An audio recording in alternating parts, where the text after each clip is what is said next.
L'économie du savoir, c'est quelque chose qui n'est pas facile à définir, mais je dirais que c'est toute la nouvelle économie qui se dessine autour des nouvelles technologies du savoir. C'est quelque chose qu'on nomme comme ça, avec le digital, Internet, etc.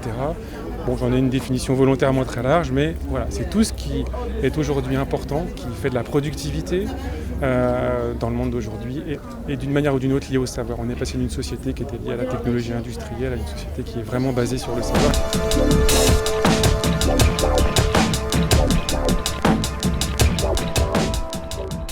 Le Maroc, en fait, a beaucoup d'atouts. Je ne suis pas économiste, mais, donc je ne peux pas juger de la chose économique, mais il me semble que le Maroc a beaucoup d'atouts. Les gens, y compris dans des couches défavorisées, utilisent abondamment toutes ces technologies. Ils sont très très rapides. J'ai vu des gens dans des oasis, des agriculteurs qui sont capables d'utiliser même des algorithmes avec les téléphones portables. Donc je pense qu'il y a quelque chose qui est un atout majeur pour le Maroc dans ce domaine, même si beaucoup de choses restent à faire. Et la chose qu'il faut absolument mettre en place immédiatement, parce qu'on en est aussi au début sur des choses un peu plus compliquées, par exemple l'usage du digital dans l'éducation, dans les écoles, c'est de ne pas faire des erreurs peut-être qu'on fait ailleurs, c'est-à-dire de bien faire en sorte d'accompagner l'introduction des nouvelles technologies en réfléchissant bien, par exemple dans les écoles, comment on va utiliser ces tablettes, en ne négligeant pas le facteur humain, en ne concentrant pas trop sur les machines.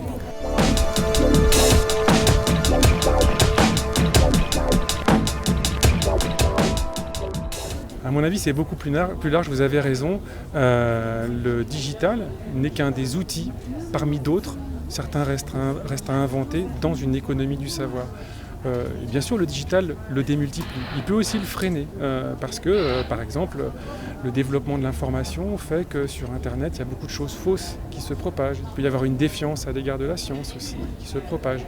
Donc, le digital, ça peut être un formidable démultiplicateur du savoir, mais il faut qu'il soit aussi bien conçu et contrôlé pour qu'il ne soit pas un frein au véritable savoir.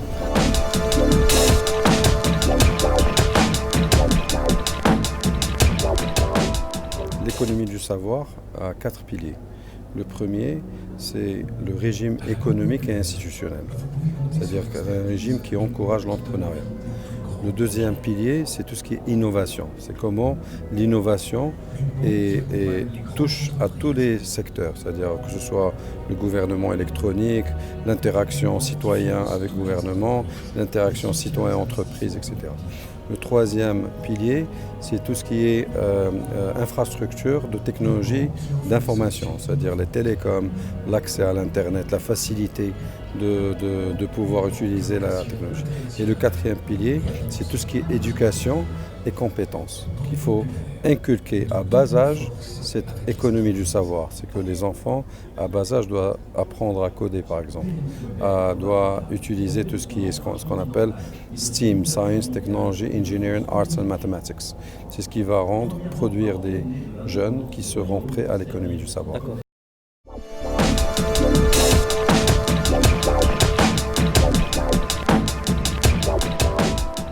Notre système d'éducation, malheureusement, prépare les jeunes pour les métiers du passé. Il ne prépare pas les jeunes pour les métiers du futur. On est déjà à l'ère des drones, on est à l'ère des énergies renouvelables, on est à l'ère de l'intelligence artificielle. Mais malheureusement, quand on voit le contenu des programmes académiques, on ne parle que de choses qui sont anciennes. Donc on prépare nos enfants pour le passé, on ne les prépare pas pour le futur.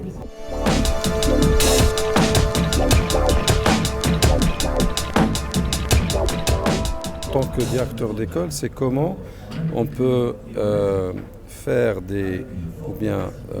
inculquer l'esprit de réfléchir, d'apprendre tout seul dans l'esprit des jeunes, c'est-à-dire créer cette autonomie parce qu'aujourd'hui, on n'est plus centré autour du prof et de la classe. Qu'il y a d'autres sources d'apprentissage qui sont éternelles et l'apprentissage est à vie. Ce n'est pas un apprentissage qui se limite au mur de l'école. Donc quand on sort de l'école, on peut continuer à apprendre. Et qu'au lieu qu'on utilise notre cerveau pour mémoriser, on va l'utiliser pour réfléchir et pour apprendre.